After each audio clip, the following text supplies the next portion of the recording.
So many of you know that I just moved into this new piece of property about 6 or 7 months ago, and I'm in the process of redoing my backyard, putting an orchard in there. So lots of fruit trees, have some raised beds. It's in the beginning stages right now, and I actually did start from the very beginning filming, and I plan to film the entire transformation and put it into one video, but figured I'd do a video today and tease it a little bit on this channel and let you know what I got going on so far, where I am in the process, what is going to come of it. And then maybe 6 months from now, I'll do an update from here. So let's take a walk around to the piece of the property that I am going to be reviving. And yeah, we'll talk about some things.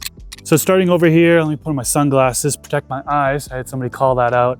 We've got 2 raised beds here, and these are Birdie's raised beds. I wanted to support Epic Gardening. So shout out to Epic Gardening, great YouTube channel. Birdie's Raised Beds is something that they promote heavily and they have on their website. I picked up a round one. I also picked up this larger one. I believe they're 29 inches tall. This is a 4 foot by 8 foot raised bed. And the plan is for this particular bed to have vegetables, things such as leafy greens, lettuce, bok choy, kale, peppers, a variety of different things, tomatoes. All of that I plan to have in this bed, and I'll kind of rotate things around. And in this smaller bed here, herbs. So a variety of herbs, I just envision them bursting out in all directions.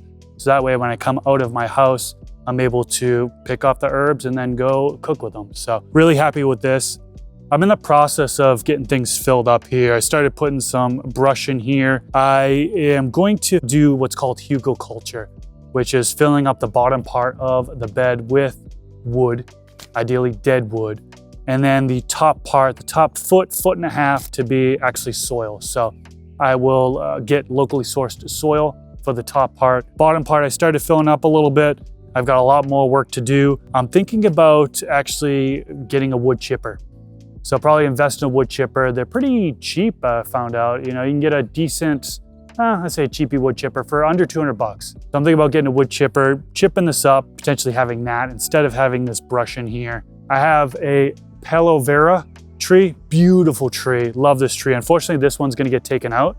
I took out 2 others over there. This one, I love this tree so much. I hate to take it out, but I have to take it out because I have future plans for against this wall to do a trellis and then grapes along this wall. So this tree needs to go, but this tree is absolutely beautiful. Once it flowers out, beautiful yellow flowers, and when the wind takes it and the flowers are dropping off it, it is just mesmerizing. So I do have some on other parts of my land, and yeah, definitely gonna keep those.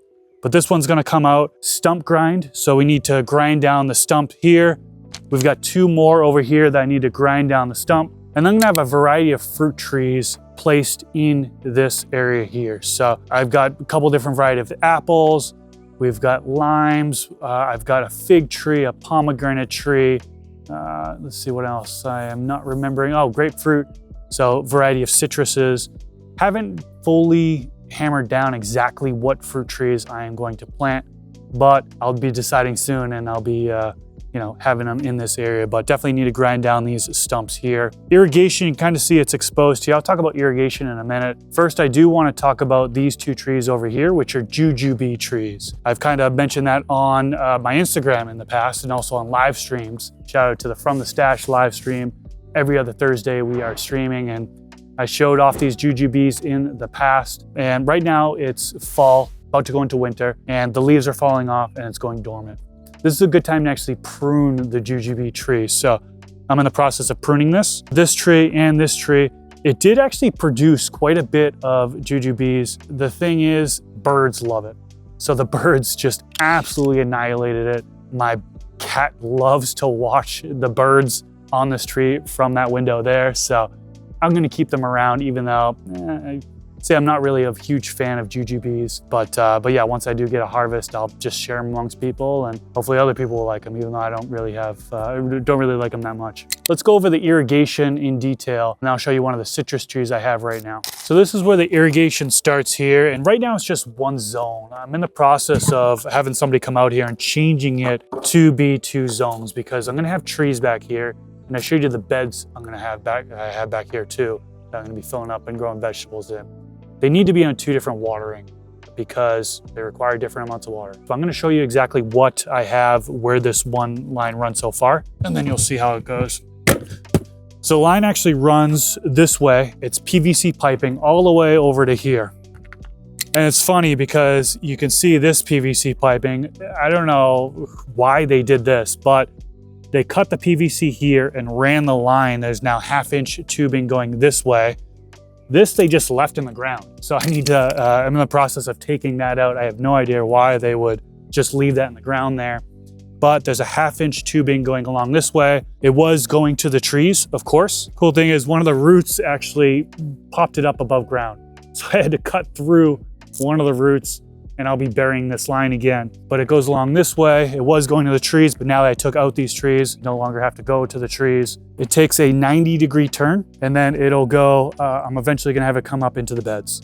So it'll come up into the beds. It continues on this way and splits into T. This one will go up into this bed, and then these ones go to the 2 jujube trees. And you can see I have it, the ring, it's every 6 inches it drips.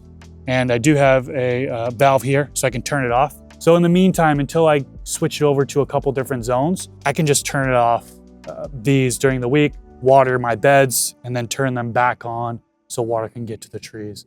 And I also have valves on the beds as well, so I can do the same thing. If the water isn't needed on the beds, I can simply shut off that valve. So this is kind of a new addition that I did as far as having the ring around. Yeah, I think it's 0.6 gallons per hour. So I can precisely measure how much water is actually getting to this tree. And in the wintertime here, they say general recommendation, 20 to 30 minutes water once a week. So these trees don't really need anything in the wintertime here. So not much water is happening here. The irrigation line continues this way. And you can see this bush is actually gonna get taken out. It does another 90-degree and it goes to this citrus tree, which I'm in the process of reviving. The previous homeowners actually didn't water this plant, so it's hurting and it's now getting water, fertilizer. I have a citrus mix by Down to Earth that I have been putting on there. And they say generally every 60 to 90 days, add in that fertilizer. So I've been adding it up top. I need to add a mulch layer on top now that the irrigation is there. You can see that we do have some fruit here. We do have some, these are limes. You can see they're going from the green to yellow, but they didn't grow up to be very big. This is the biggest it grew up. The reason why is because of the water situation. So it stopped having water in the middle of summer and I could clearly see that there was a stoppage of growth. Now that I have the water going back again, it's starting to continue to grow. So I'll get a little bit of harvest here, but it's not gonna be anything special. Now I'm at the point where I can prune this tree and kind of get it ready for next year. So that is pretty much what I've got going on here for this part of my property. It's in progress. I've got a long, long way to go, but I'll probably come back in about 6 months and give you guys an update and show you exactly what I got going on. I should have both of these beds up and running. The jujube should be back to life. The citrus should be back to life. I have a whole bunch of other trees planted. It'll look completely different, but just wanted to give you a teaser video here and show you what I got going on. Love to have feedback in the comment section below. I'm always looking for feedback. What would you do in this backyard? Let me know. That's all I got for this video. Appreciate you tuning in. I'll catch you in the next one. Peace out, everyone.